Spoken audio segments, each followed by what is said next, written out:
So every year starts and ends, and here also we are at the last day of 10th class, and I'm really feeling like that was the first day and today is the last day.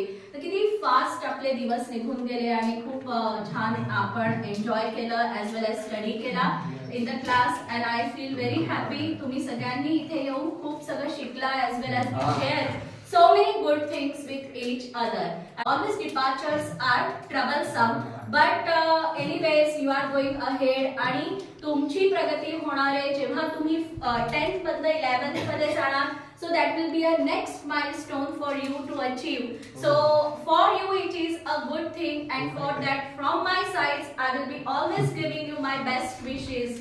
And my best wishes are always there with you wherever you are there on the globe. Okay everyone?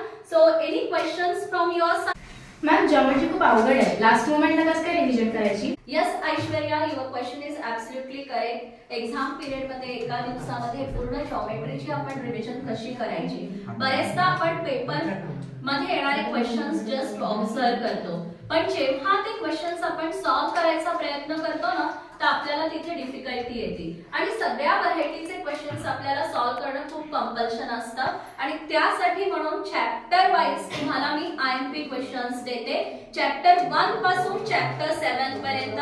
आणि हे जर sums तुम्ही केले तर तुमची hole सिलेबसची revision होणार आहे. आणि माझी तुम्हाला पर्सनल ऍडवाइस राहील की मॅथमॅटिक्सच्या पेपरला तुम्ही सगळे क्वेश्चन सॉल्व्ह करून पहा, कारण आपल्याला वाटतं की हे क्वेश्चन खूप सोपं आहे मी सॉल्व्ह करेन, पण जेव्हा त्याचे फॅक्टर्स निघत नाही, जेव्हा त्याचा कंप्लीट स्क्वेअर निघत नाही, तेव्हा आपल्याला खूप मोठ्या प्रॉब्लेम्सला फेस करावं लागतं. आणि त्यासाठी ह्या व्हिडिओमध्ये मी तुम्हाला चॅप्टर 1 सिमिलॅरिटी पासून चॅप्टर 7 मेन्स्ट्रुएशन पर्यंतचे सगळे आयएमपी सम्स दिले, आणि प्रीवियस व्हिडिओमध्ये मी तुम्हाला दिलेले आहे थेरम्स. तर एवढं करून चालतं, मला 100% गॅरंटी आहे की you are going to score 40 out of 40 in your geometry paper.